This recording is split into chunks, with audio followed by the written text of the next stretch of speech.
Okay, as my partner mentioned, there's the need to address potential complications beforehand, and Grace also mentioned the health risks that can come up because of the hormone injections and whatnot. They have to take, at least for IFB or IVF.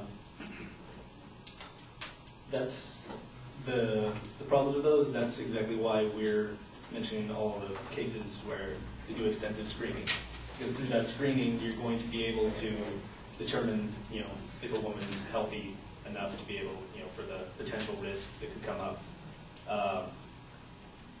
medically and emotionally and whatnot, and if they're not, then if it's a reputable place that's doing it, and if we regulate it properly, it's going to mitigate those risks. The other that she mentioned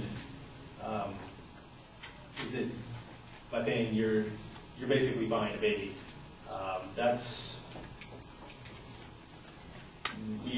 that can be the case in commercial surrogacies. Fact is, not all, as we've pointed out, the cases in Europe or in the UK and Netherlands and other places, Canada, I believe. Not all surrogacies are commercial. They don't have to be, and there's laws in place in many countries that prohibit that.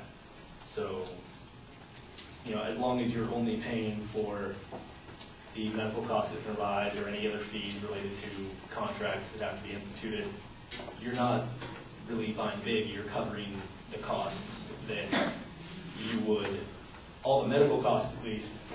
It looks like it adds up for a surrogacy, but if you're to have naturally conceive a child and carry them, you're going to incur those same medical costs. So there's really no difference for the parents, for the intended parents, than would be if they weren't having to go through this process.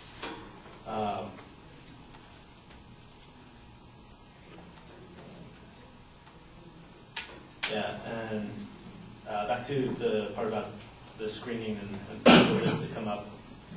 The case, or the study that I mentioned from the Netherlands actually found and concluded their article with a statement that in achieving these results, the extensive screening on medical, psychological, and legal aspects was a key element in helping to ensure the procedure's safety for the prospective parents, the surrogate parents, and the children in medical, psychological, and legal issues. That's why we stand, we don't believe that it should be banned outright. We believe that there's other options for surrogacy that could be taken beforehand. And right now, as it is,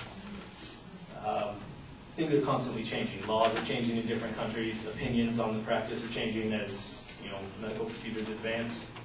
And we don't have all the information yet. The studies aren't really there. They're not really complete. So the idea to ban it outright without really having all the facts is like we're rushing to judgment on that. Because we've mentioned, Grace mentioned at the very beginning. I mean, surrogacy, or at least I believe it was in the States in the last between 2004 and 2008, it's almost doubled. So there is a need for it. People do want it, and to take that away from people that it could genuinely help, because we don't understand all the implications, what could arise, is premature.